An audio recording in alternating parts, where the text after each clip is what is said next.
നിങ്ങൾ എന്തായാലും കേട്ടിട്ടുണ്ടാവാൻ സാധ്യതയുള്ളൊരു വാക്കാണ് അല്ലെങ്കിൽ ഒരു ഹോട്ടൽ തുടങ്ങണം പല ആളുകളും പറയുന്നത്. ചിലപ്പോൾ നിങ്ങളുടെ ഫ്രണ്ട്സ് ആയിരിക്കും, ചിലപ്പോൾ നിങ്ങൾ തന്നെ നിങ്ങളുടെ ഫ്രണ്ട്സിനോടായിരിക്കും, ഇല്ലാന്നുണ്ടെങ്കിൽ റിലേറ്റീവ്സോ അല്ലെങ്കിൽ അപ്പുറത്തെ വീട്ടിലത്തെ ചേട്ടനോ ആരെങ്കിലുമൊക്കെ ആയിരിക്കും. എന്നാലും ഒരു ഹോട്ടൽ തുടങ്ങണം, ഒരു റെസ്റ്റോറൻറ്റ് തുടങ്ങണം, അത് കഴിഞ്ഞ് കഴിഞ്ഞാൽ പിന്നെ സെറ്റാണെന്ന് പറയുന്ന ഒരുപാട് ആളുകൾ നമ്മൾ കണ്ടിട്ടുണ്ടാകും. ഇതിൽ ചില ആളുകൾ തുടങ്ങും, ചില ആളുകളുടേത് പൊട്ടും, വളരെ റെയർ ആയിട്ടുള്ള ആളുകൾ മാത്രമേ സക്സസ് ആവാറുള്ളൂ. അപ്പോൾ ഇത്തരത്തിലുള്ളൊരു ചിന്ത വരാനുള്ള ഒരു കാരണം എന്താണെന്ന് വെച്ച് കഴിഞ്ഞിട്ടുണ്ടെങ്കിൽ ഇതൊരു പാസീവ് ഇൻകം ആണെന്നുള്ളൊരു തോട്ട് ഒരുപാട് ആളുകളുടെ ഉള്ളിലുണ്ട്. അതായത് ഒരു ഹോട്ടലങ്ങ് തുടങ്ങിയിട്ടാൽ മതി, ജസ്റ്റ് ഒരു വൺ ടൈം ഇൻവെസ്റ്റ്മെൻ്റ് ആണ്, അതിനുശേഷം ജീവിതകാലം മുഴുവൻ പൈസ ഇങ്ങനെ വന്നുകൊണ്ടിരിക്കും എന്നുള്ളൊരു തോട്ടുള്ള ഒരുപാട് ആളുകളുണ്ട്. അങ്ങനെയുള്ള ഒരുപാട് ആളുകളാണ് ഇത്തരത്തിലുള്ള കാര്യങ്ങളൊക്കെ പോയി പെടുന്നത്. അതായത് ഒരു 6-7 വർഷമൊക്കെ സർവൈവ് ചെയ്യുന്ന ഹോട്ടൽ, അല്ലാന്നുണ്ടെങ്കിൽ 10-20 വർഷമൊക്കെ സർവൈവ് ചെയ്യുന്ന ഹോട്ടൽസിൻ്റെ എണ്ണം എന്ന് പറയുന്നത് വെറും നിസ്സാരം പെർസെൻറ്റേജ് ആയിരിക്കും എന്നാണ് ഇതിൽ നിന്ന് നമുക്ക് മനസ്സിലാക്കാനായിട്ട് സാധിക്കുന്നത്. എന്തുകൊണ്ട് ഹോട്ടൽ ബിസിനസ് ഫെയിൽ ആവുന്നു? അപ്പോൾ നിങ്ങളൊരു ഹോട്ടൽ ബിസിനസ് തുടങ്ങാൻ ഉദ്ദേശിക്കുന്ന ഒരാളാണോ, അല്ലാന്നുണ്ടെങ്കിൽ ഒരു റെസ്റ്റോറൻറ്റ് ഓണറായിട്ടുള്ള ഒരാളാണെന്നുണ്ടെങ്കിലും ഈ ഒരു വീഡിയോ നിങ്ങൾക്ക് മേ ബി ഹെൽപ്ഫുൾ ആവാനുള്ള ഒരു സാധ്യതയുണ്ട്. എന്തുകൊണ്ട് അത് പൊട്ടുന്നു, എങ്ങനെ അത് പൊട്ടാതിരിക്കാം എന്നെനിക്ക് തോന്നിയിട്ടുള്ള കുറച്ച് കാര്യങ്ങളും അതേപോലെ തന്നെ നമ്മൾ വായിച്ചറിഞ്ഞിട്ടുള്ള കുറച്ച് കാര്യങ്ങളുമാണ് ഈ ഒരു വീഡിയോയിലൂടെ നമ്മൾ ഡിസ്കസ് ചെയ്യാൻ പോകുന്നത്. Hello guys, welcome back to the channel റസിൻ ദിസായി. എന്തുകൊണ്ട് റെസ്റ്റോറൻറ്റ് ബിസിനസ് കൂടുതലായിട്ട് പൊട്ടുന്നു എന്ന് ചോദിച്ചു കഴിഞ്ഞാൽ അതിന് ഒരുപാട് റീസൺസ് ഉണ്ട്. അതിൽ നമുക്ക് ആദ്യത്തെ റീസൺ പറയാം, ലൊക്കേഷൻ അത്രത്തോളം ഇമ്പോർട്ടൻ്റ് ആയിട്ടുള്ള ഒരു കാര്യമാണ്. ആളുകൾ സ്ഥിരമായിട്ട് വരുന്നതും അതുപോലെ തന്നെ കയറാൻ ചാൻസ് ഉള്ളതുമായിട്ടുള്ള ഒരു ലൊക്കേഷനിൽ വേണം നമ്മൾ ഷോപ്പ് തുടങ്ങാൻ. ഇല്ലാതെ ഏതെങ്കിലും ഒരു കാട്ടിലൊരു റെസ്റ്റോറൻറ്റ് ഉണ്ടാവും, അവിടെ എന്താ പറയുക നല്ല പേരായിരിക്കും, അതുകൊണ്ട് തന്നെ ഒരുപാട് ആളുകൾ അങ്ങോട്ട് പോകുന്നുണ്ടാവും. അത് ഓൾറെഡി ഫേമസ് ആയിട്ടുള്ള ഒരു റെസ്റ്റോറൻ്റ് ആണ്. അപ്പോൾ ഓക്കെ, അവരവിടെ തുടങ്ങി, അപ്പോൾ അവർ സക്സസ് ആയി, നമ്മൾ അതിൻ്റെ അപ്പുറത്തിപ്പുറത്തെങ്ങനെ തുടങ്ങിയിട്ടുണ്ടെങ്കിൽ ചിലപ്പോൾ സക്സസ് ആവുമെന്ന് പറഞ്ഞുകൊണ്ട് ഒരുപാട് ആളുകൾ അങ്ങനെ ചെയ്യുന്നുണ്ട്. വളരെ റെയർ ആയിട്ട് അത്തരത്തിലുള്ള റെസ്റ്റോറൻറ്റ്സ് സക്സസ് ആവാറുള്ളൂ. ആൾക്കാർ ഷോപ്പ് കാണുന്ന സ്ഥലത്ത് തുടങ്ങണം, ആൾക്കാർക്ക് വണ്ടി നിർത്താനൊക്കെ തോന്നുന്ന സ്ഥലത്ത് തുടങ്ങണം, ഇല്ലാന്നുണ്ടെങ്കിൽ ആളുകൾ അങ്ങോട്ട് ആകർഷിക്കുന്ന എന്തെങ്കിലും ഘടകങ്ങൾ ഉണ്ടാവണം. അതുപോലെ തന്നെ പ്രോപ്പറായിട്ടുള്ള കസ്റ്റമേഴ്സിൻ്റെ ഇടയിൽ കൊണ്ട് തുടങ്ങണം. അല്ലാതെ തീരെ സ്പെൻഡ് ചെയ്യാത്ത ആളുകളുടെ ഇടയിൽ കൊണ്ടുപോയിട്ട് ഒരു പോഷ് ഹോട്ടൽ തുടങ്ങിയിട്ടുണ്ടെങ്കിൽ ഒരിക്കലും അവിടെ സെയിൽസ് ഉണ്ടാവില്ല. ഇല്ലാന്നുണ്ടെങ്കിൽ ബ്രാഹ്മൺസും വെജിറ്റേറിയൻ മാത്രം കഴിക്കുന്ന ആളുകളുടെ ഇടയിൽ കൊണ്ടുപോയിട്ട് ഒരു നോൺ വെജ് റെസ്റ്റോറൻറ്റ് ഓപ്പൺ ചെയ്ത് കഴിഞ്ഞിട്ടുണ്ടെങ്കിൽ വലിയ കാര്യമായിട്ട് സെയിൽസോ കാര്യങ്ങളൊന്നും ഉണ്ടാവില്ല. അപ്പോൾ ലൊക്കേഷൻ അത്രത്തോളം ഇമ്പോർട്ടൻ്റ് ആയിട്ടുള്ള കാര്യമാണ്. രണ്ടാമത്തെ റീസൺ എന്താണെന്ന് വെച്ച് കഴിഞ്ഞിട്ടുണ്ടെങ്കിൽ ചില ഓണേഴ്സ് വിചാരിക്കും റെസ്റ്റോറൻറ്റ് എന്ന് വെച്ച് കഴിഞ്ഞാൽ ഒരു പാസീവ് ഇൻകം ആണ്. ആദ്യത്തെ തവണ നമ്മൾ കുറച്ച് പൈസ ഒന്ന് ഇൻവെസ്റ്റ് ചെയ്ത് കഴിഞ്ഞിട്ടുണ്ടെങ്കിൽ പിന്നെ അതിനെ തിരിഞ്ഞു നോക്കേണ്ട, അത് നമുക്ക് ഇങ്ങനെ പൈസ തന്നോളൂ എന്ന് വിചാരിക്കുന്ന കുറച്ച് ആളുകളുണ്ട്. റെസ്റ്റോറൻറ്റ് ബിസിനസ്സിൻ്റെ ഒരു കാര്യം പറയുകയാണെന്നുണ്ടെങ്കിൽ നല്ല ഹാർഡ് വർക്ക് വേണം. സ്റ്റാർട്ടിങ് സ്റ്റേജിൽ ഓരോ കാര്യങ്ങളിലും നല്ല രീതിയിൽ ശ്രദ്ധിച്ചില്ല എന്നുണ്ടെങ്കിൽ സംഭവം ക്ലിക്കാവില്ല എന്നുള്ളതിൽ യാതൊരു സംശയവും ഇല്ല. അതേപോലെ തന്നെ ഒരുപാടധികം കാലം ചിലപ്പോൾ നമ്മൾ പൈസ ഇറക്കിക്കൊണ്ടേയിരിക്കേണ്ടി വരും ഇതൊന്ന് റണ്ണാകുന്നത് വരെ. അപ്പോൾ വളരെ പെട്ടെന്ന് സക്സസ് ആവുമെന്ന് വിചാരിച്ചുകൊണ്ടും അതേപോലെ തന്നെ ഇന്ന് പൈസ ഇട്ടാൽ നാളെ തുടങ്ങി റിട്ടേൺ കിട്ടുമെന്ന് വിചാരിച്ചുകൊണ്ട് ഇത്തരത്തിലുള്ളൊരു ബിസിനസ്സിലോട്ട് ഇറങ്ങുന്നവർക്ക് നല്ല രീതിയിലുള്ള അടി കിട്ടാനുള്ള സാധ്യത വളരെ കൂടുതലാണ്. പിന്നെ റെസ്റ്റോറൻറ്റ്സിലൂടെ പാസീവ് ഇൻകം ഒക്കെ ഉണ്ടാക്കാം. എപ്പോഴാണെന്ന് വെച്ച് കഴിഞ്ഞിട്ടുണ്ടെങ്കിൽ നമ്മുടെ റെസ്റ്റോറൻറ്റൊക്കെ നല്ല സക്സസ് ആയി നല്ല പേരായി കുറച്ച് ബ്രാഞ്ചൊക്കെ ആകുമ്പോൾ നൈസായിട്ട് ഫ്രാഞ്ചൈസി ഒക്കെ കൊടുക്കാം. അപ്പോൾ നമുക്ക് പാസീവ് ഇൻകം എന്നുള്ള രീതിയിൽ നല്ല രീതിയിൽ പൈസയും കാര്യങ്ങളൊക്കെ ഉണ്ടാക്കാനായിട്ട് സാധിക്കും. എന്നാൽ ആദ്യം അതിന് വേണ്ടിയിട്ട് നല്ല രീതിയിൽ നമ്മുടെ റെസ്റ്റോറൻറ്റും കാര്യങ്ങളൊക്കെ സക്സസ് ആവണം. അപ്പോൾ അതിന് മുൻപ് ഇങ്ങനെ പൈസ വരും എന്നുള്ളത് ചിന്തിച്ച് കഴിഞ്ഞിട്ടുണ്ടെങ്കിൽ നടക്കാത്തൊരു കാര്യമാണെന്നാണ് എൻ്റെ ഒരു അഭിപ്രായം. മൂന്നാമത്തെ ഒരു പ്രശ്നം എന്താണെന്ന് വെച്ച് കഴിഞ്ഞിട്ടുണ്ടെങ്കിൽ മാനേജ്മെൻറ്റ് ഇഷ്യൂ ആണ്.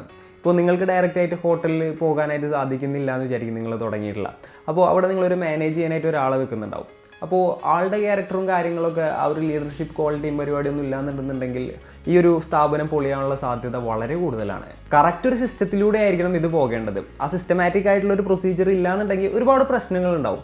അതായത് ഒരുപാട് പൈസ ഒക്കെ ആളുകൾ പറ്റിക്കാനുള്ള സാധ്യതയുണ്ട്. പിന്നെ പോരാത്തതിന് എംപ്ലോയീസിനോട് നല്ല രീതിയിൽ മാനേജർ ബിഹേവ് ചെയ്തില്ല എന്നുണ്ടെങ്കിൽ ആളവിടെ നിന്ന് ജോലി കളഞ്ഞിട്ട് അടുത്ത സ്ഥലത്ത് പോയിട്ട് ജോലി ചെയ്യാനുള്ള സാധ്യതയുണ്ട്. അതേപോലെ തന്നെ മര്യാദക്ക് കസ്റ്റമർ കെയറും കാര്യങ്ങളും കൊടുത്തില്ല എന്നുണ്ടെന്നുണ്ടെങ്കിൽ അതിൻ്റെ ഒരുപാട് പ്രശ്നങ്ങൾ ഉണ്ടാകാനുള്ള സാധ്യതയുണ്ട്. അതുകൊണ്ട് തന്നെ ഈ ഒരു റെസ്റ്റോറൻറ്റ് മാനേജ് ചെയ്യുന്ന ആൾ അത്യാവശ്യം നല്ല സ്കിൽഡ് ആയിട്ടുള്ള ഒരാളാകണം എന്നുള്ളത് നിർബന്ധമായിട്ടുള്ള ഒരു കാര്യം തന്നെയാണ്. അപ്പോൾ ഇനി നാലാമതായി പ്രധാന പ്രശ്നം പറയാമെന്നുണ്ടെങ്കിൽ കസ്റ്റമർ സർവീസാണ്. അതായത് ഇപ്പോൾ ഒരു ഹോട്ടലിൽ ഒരാൾ പോയി നല്ല ഫുഡാണ്, ഓക്കെ, നല്ല ടേസ്റ്റും കാര്യങ്ങളൊക്കെ ഉണ്ട്, അതേപോലെ തന്നെ ബില്ലും ഓക്കെയാണ്, എന്നാലും കസ്റ്റമർ സർവീസ് ഒന്നും തീരെ പോരാ.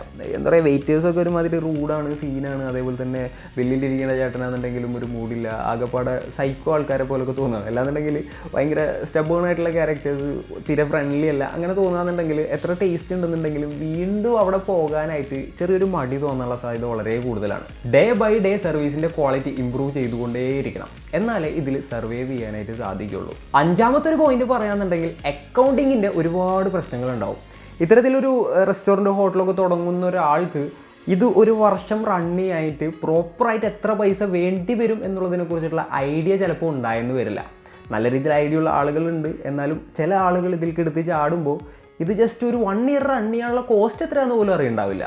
ചിലപ്പോൾ ആ ഒരു സ്ഥലത്ത് ആ ഒരു റെസ്റ്റോറൻറ്റ് വന്ന് അതൊക്കെ 4 ആൾ അറിഞ്ഞൊക്കെ വരണമെന്നുണ്ടെങ്കിൽ ചിലപ്പോൾ 8-10 മാസമൊക്കെ എടുക്കണം. ആ ഒരു ടൈമിലൊക്കെ അങ്ങോട്ട് ക്യാഷ് ഇൻവെസ്റ്റ് ചെയ്തുകൊണ്ടേ ഇരിക്കേണ്ടി വരും. ചിലപ്പോൾ അതിന് മാത്രമുള്ള റിട്ടേണും കാര്യങ്ങളൊന്നും കിട്ടില്ല. അപ്പോൾ അത്ര കാലത്ത് നിർത്തണം എന്നുണ്ടെങ്കിൽ ഇത്ര പൈസ നമ്മളെ കയ്യിൽ കാണണമെന്ന് നമുക്കൊരു ഐഡിയ ഉണ്ടാവുമല്ലോ. ആ ഒരു ഐഡിയ ഇല്ലാന്നുണ്ടെന്നുണ്ടെങ്കിൽ പ്രശ്നമാണ്. ചിലപ്പോൾ പ്രോഫിറ്റബിൾ ആകും എന്നുള്ളൊരു സിറ്റുവേഷനിലോട്ടൊക്കെ കാര്യങ്ങൾ എത്തുമ്പോഴായിരിക്കും തീരെ പൈസ ഇല്ലാതെ ഇനി കടം വാങ്ങാനൊരു നിവൃത്തി ഇല്ലാതെ ഇത്തരത്തിലുള്ള ബിസിനസ്സൊക്കെ ആളുകൾ ഉപേക്ഷിക്കുന്നത്. അടുത്തൊരു പ്രധാന ഇഷ്യൂ ഒരു പ്രൊഡക്റ്റിൻ്റെ കോസ്റ്റ് എത്രയാണെന്നുള്ളതിനെ കുറിച്ചിട്ട് വ്യക്തമായിട്ടുള്ള ധാരണ പലർക്കും ഉണ്ടാകാറില്ല എന്നുള്ളതാണ്. അതായത് ഇപ്പോൾ ഒരു ചിക്കൻ ബിരിയാണി വിൽക്കാമെന്ന് വിചാരിക്കുക. അതിന് കൃത്യമായിട്ട് എത്ര രൂപ ചിലവായെന്ന് അറിയാനായിട്ട് സാധിക്കണം. ഗ്യാസിൻ്റെതായിക്കോട്ടെ, അരിയുടേതായിക്കോട്ടെ, ചിക്കൻ്റെതായിക്കോട്ടെ, അതിലുള്ള മസാലയുടെ ആയിക്കോട്ടെ, ആ ഒരു ജോലിക്കാരൻ്റെ സാലറി ആയിക്കോട്ടെ, കൃത്യമായിട്ട് എത്രയാണെന്നുള്ളത് അറിയാനായിട്ട് സാധിക്കണം. കറക്റ്റ് ഐഡിയ ഉണ്ടെന്നുണ്ടെങ്കിൽ ഇത് എത്ര എണ്ണം വിറ്റ് കഴിഞ്ഞാൽ എത്ര പ്രോഫിറ്റ് ഉണ്ടാക്കാൻ പറ്റുമെന്ന് നമുക്ക് അറിയാനായിട്ട് സാധിക്കും. അങ്ങനെയാണെന്നുണ്ടെങ്കിൽ ഒരു ദിവസം ഇത് എത്ര എണ്ണം വിൽക്കണം എന്നുള്ളത് ഒരു ടാർഗറ്റ് വെക്കാനായിട്ട് നമുക്ക് സാധിക്കും. പിന്നെ ശനി ഞായർ ദിവസങ്ങളിൽ ഇതേപോലെ തന്നെ സെയിൽ കൂടുതലായിരിക്കുന്നുണ്ടെങ്കിൽ അതിനനുസരിച്ചിട്ട് കാൽക്കുലേറ്റ് ചെയ്യാനായിട്ട് സാധിക്കണം. അതേപോലെ തന്നെ ഇപ്പോൾ അവിടെ ഒരു ഫെസ്റ്റിവൽ നടക്കാന്നുണ്ടെങ്കിൽ ആളുകൾ കൂടുതൽ വരാൻ സാധ്യതയുണ്ട്. അപ്പോൾ അതിനനുസരിച്ചിട്ട് കാൽക്കുലേറ്റ് ചെയ്യാനായിട്ട് സാധിക്കണം.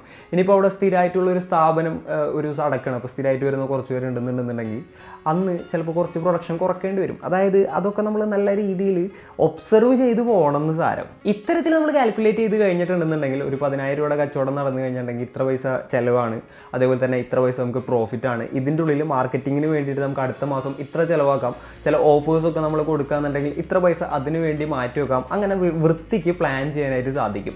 അപ്പോൾ അത് എക്സ്പാൻഷനും നല്ല രീതിയിൽ ഉപകാരപ്പെടും. അതേപോലെ തന്നെ ആ ഒരു എന്താ പറയുക ഹോട്ടൽ നല്ല രീതിയിൽ വൃത്തിക്ക് നടന്നു പോകുന്നതിന് ഇത്തരത്തിലുള്ളൊരു കാര്യം ചെയ്തേ പറ്റുള്ളൂ. അടുത്തൊരു പ്രധാന പ്രശ്നം പറയാന്നുണ്ടെങ്കിൽ സ്റ്റാഫിൻ്റെ എണ്ണം. പലർക്കും അതിനെക്കുറിച്ചിട്ട് വലിയൊരു ഐഡിയ ഇല്ല. ഇപ്പോൾ ഒരു ഹോട്ടലിൽ 2 വെയിറ്റേഴ്സ് ഉണ്ടെന്ന് വിചാരിക്കാം. അതിൽ ഒരാൾ ഒരു സമയത്ത് വെറുതെ നിൽക്കുകയെന്ന് വിചാരിക്കാം. അപ്പോൾ ആ ഹോട്ടലിൽ 2 പേരുടെ ആവശ്യമില്ല, ഒരാളുടെ ആവശ്യമുള്ളൂ. അതായത് ചിലപ്പോൾ 2 പേരും പണിയെടുക്കുന്നുണ്ടാവും, മാറി മാറി പണിയെടുക്കുന്നുണ്ടാവും. ചിലപ്പോൾ ഒരു സമയത്ത് ഒരാൾ വെറുതെ ഇരിക്കും, അല്ലാന്നുണ്ടെങ്കിൽ ആ ഒരാൾക്ക് മാനേജ് ചെയ്യാവുന്ന കാര്യങ്ങളെ അവിടെ ഉണ്ടാവുള്ളൂ. അപ്പോൾ 2 ആളുടെ ആവശ്യമില്ല, അത് ലോസാണ്. അതായത് നമ്മളെ മന്തിൽ അത്രയും പൈസ പ്രോഫിറ്റ് ചെയ്യുന്ന കുറയാണ്, ചിലപ്പോൾ ലോസിലോട്ട് തന്നെ വരികയാണ്. അപ്പോൾ എത്ര സ്റ്റാഫ് വേണമെന്നുള്ളത്, ഇതിപ്പോൾ എന്താ പറയുക സെർവ് ചെയ്യുന്ന കാര്യം പറഞ്ഞു, അതേപോലെ തന്നെ ബാക്കിയുള്ള ഓരോരോ കാര്യങ്ങളിലും എത്ര സ്റ്റാഫ് വേണമെന്നുള്ളത് പക്കയായിട്ട് പ്ലാൻ ചെയ്യണം. സ്റ്റാഫ് കൂടിയത് കൊണ്ട് തന്നെ നല്ല രീതിക്ക് നഷ്ടം വന്നിട്ടുള്ള എന്താ പറയുക റെസ്റ്റോറൻറ്റൊക്കെ തുടങ്ങിയിട്ടുള്ള ആളുകൾ എനിക്ക് പേഴ്സണലായിട്ട് പരിചയമുണ്ട്. ഇതേപോലെ തന്നെ ഒരുപാട് പ്രശ്നങ്ങളിലൂടെ കടന്നു പോയിട്ടുള്ള ആളുകൾ നമുക്ക് പേഴ്സണലായിട്ട് പരിചയമുണ്ട് കേട്ടോ. റെസ്റ്റോറൻറ്റ് ബിസിനസ്സൊക്കെ തുടങ്ങുന്ന ആളുകൾ ഒരുപാടാണല്ലോ ഈ ഒരു കാലഘട്ടത്തിൽ. ഇനിയിപ്പോൾ അടുത്ത പോയിന്റ്, ഇതാണ് മെയിനായിട്ടുള്ള പോയിന്റ്, ടേസ്റ്റ്. അതായത് ഒരിക്കലും കോംപ്രമൈസ് ചെയ്യാൻ പറ്റാത്തൊരു സാധനം എന്താണെന്ന് വെച്ച് കഴിഞ്ഞാൽ ടേസ്റ്റാണ്. കൊടുക്കുന്ന ഫുഡിന് ടേസ്റ്റ് ഉണ്ടായിക്കൊള്ളണം എന്നുള്ളത് അത്രത്തോളം മാൻഡേറ്ററി ആയിട്ടുള്ള ഒരു കാര്യമാണ്. കാരണം ഹോട്ടൽ ബിസിനസ്സൊക്കെ വിജയിക്കാനായിട്ടുള്ള മെയിനായിട്ടുള്ളൊരു കാരണം എന്താണെന്ന് വെച്ച് കഴിഞ്ഞിട്ടുണ്ടെങ്കിൽ വേർഡ് ഓഫ് മൗത്ത് ആണ്. ഞാനൊരു ഹോട്ടലിൽ പോയിട്ട് ഫുഡ് കഴിച്ചിട്ട് എനിക്ക് അവിടുത്തെ ഫുഡ് ഇഷ്ടമായി കഴിഞ്ഞ് കഴിഞ്ഞാൽ ഞാൻ എൻ്റെ ഫ്രണ്ട്സിനോട് പറയും. അപ്പോൾ ഹോട്ടലിൽ തേടി പിടിച്ച ആൾക്കാർ പോയിട്ട് ഫുഡ് കഴിക്കും, അവർ ബാക്കിയുള്ള ആളുകളോട് പറയും. അങ്ങനെ വേർഡ് ഓഫ് മൗത്ത് പബ്ലിസിറ്റിയിലൂടെ ഹോട്ടൽസിന് നല്ല രീതിയിലുള്ള ബിസിനസ് ജനറേറ്റ് ചെയ്യാനായിട്ട് സാധിക്കും. അതിൻ്റെ ഏറ്റവും മെയിനായിട്ടുള്ളൊരു റീസണായിട്ട് വേണ്ടത് എന്താണെന്ന് വെച്ച് കഴിഞ്ഞാൽ ടേസ്റ്റാണ്. ടേസ്റ്റ് ഉണ്ടെന്നുണ്ടെങ്കിൽ ആളുകൾ വീണ്ടും വീണ്ടും വരും എന്നുള്ളതിൽ യാതൊരു സംശയവും ഇല്ല. അതിനോടൊപ്പം തന്നെ സർവീസും കാര്യങ്ങളും അടിപൊളിയാണെന്നുണ്ടെങ്കിൽ പിന്നെ പറയാൻ വേണ്ട. അധികം ഐറ്റംസ് ഒന്നും വേണ്ട, ഒരു 100 ഐറ്റം ഒന്നും വേണ്ട. കൊടുക്കുന്ന സാധനങ്ങൾ അത്രയും ടേസ്റ്റുള്ള സംഭവങ്ങൾ കൊടുത്താൽ മതി. ആദ്യം തന്നെ അതായത് ഒരു ഹോട്ടൽ തുടങ്ങുന്ന ആ ഒരു സമയത്ത് തന്നെ നമ്മൾ കൊടുക്കുന്ന ബിരിയാണിയുടെ ടേസ്റ്റ് ഇങ്ങനെ ആയിരിക്കണം എന്നുള്ളതിനെ കുറിച്ചൊരു ധാരണ ഉണ്ടാവണം. അതായത് നമ്മളുടെ ഷെഫ് വെക്കുന്ന ബിരിയാണി ഇത്ര അടിപൊളിയാണ്, ഇതിപ്പോൾ ഒരു ബിരിയാണി കട തുടങ്ങാന്നുണ്ടെങ്കിൽ, ഇല്ലാന്നുണ്ടെങ്കിൽ ഒരു എന്താ പറയുക ദോശക്കട തുടങ്ങാന്നുണ്ടെങ്കിൽ നമ്മളുടെ ഷെഫിൻ്റെ മസാല ദോശ നമ്മൾ തന്നെ കഴിച്ചു നോക്കിയിട്ട് അടിപൊളിയാണ്, ഒന്നുകൂടെ വേണമെന്ന് പറയണം. ആ ഒരു ലൈനിലോട്ട് കാര്യങ്ങൾ എത്തണം. ഇല്ലാന്നുണ്ടെങ്കിൽ അത്തരത്തിൽ ടേസ്റ്റ് വരുത്തുന്ന പരിപാടികൾ നമ്മൾ എന്തായാലും ചെയ്തേ പറ്റുള്ളൂ. അതില്ലാന്നുണ്ടെന്നുണ്ടെങ്കിൽ സക്സസ് ആകില്ല എന്നുള്ളതിനാണ് നമുക്ക് പറയാനായിട്ട് സാധിക്കുന്നത്. പിന്നെ അത്രയും ഭാഗ്യമൊക്കെ വേണ്ടി വരും. ടേസ്റ്റ്, ഹൈജീന്, ഇതേപോലെ തന്നെ സർവീസും കാര്യങ്ങളൊക്കെ ഉണ്ടെങ്കിൽ തന്നെ സെറ്റാണ്. അപ്പോൾ കുറച്ച് കാര്യങ്ങൾ നമ്മൾ പറഞ്ഞു. അപ്പോൾ നിങ്ങൾക്കും ഒരുപാട് അഭിപ്രായങ്ങൾ ഉണ്ടാവും. ഞാൻ പറഞ്ഞതിനോട് നിങ്ങൾക്ക് യോജിക്കാം, ഇല്ലാന്നുണ്ടെങ്കിൽ നിങ്ങൾക്ക് തോന്നുന്ന വേറെ പോയിൻറ്റ്സും കാര്യങ്ങളൊക്കെ കൂട്ടിച്ചേർക്കാം. അപ്പോൾ താഴെ നമുക്ക് അതിനെക്കുറിച്ചിട്ട് ചർച്ച ചെയ്യാം. അപ്പോൾ എല്ലാവരും കമൻറ്റ് ചെയ്യാനായിട്ട് ശ്രമിക്കുക. ഈ ഒരു വീഡിയോയിൽ ഇത്രയൊക്കെ തന്നെ പറയാനുള്ളൂ. ഇത് എന്താ പറയുക നിങ്ങളുടെ റെസ്റ്റോറൻറ്റ് തുടങ്ങാൻ നിൽക്കുന്ന സുഹൃത്തുക്കൾക്കോ ഇല്ലാന്നുണ്ടെങ്കിൽ അത്തരത്തിൽ പ്ലാനുള്ള ആളുകൾക്കോ ഇല്ലാന്നുണ്ടെങ്കിൽ ജസ്റ്റ് റീസെൻ്റ്ലി തുടങ്ങിയിട്ടുള്ള ആളുകൾക്കോ പറ്റുകയാണെന്നുണ്ടെങ്കിൽ ഒന്ന് ഷെയർ ചെയ്ത് കൊടുക്കുക. നിങ്ങൾക്ക് ഉപകാരപ്രദമായിട്ട് തോന്നിയിട്ടുണ്ടെന്നുണ്ടെങ്കിൽ. അപ്പോൾ ഈ ഒരു വീഡിയോയിൽ ഇനി ഇത്രയൊക്കെ തന്നെ പറയാനുള്ളൂ, വലിച്ചു നീട്ടുന്നില്ല. And it's me signing off. Peace. Stay peaceful guys. Stay safe.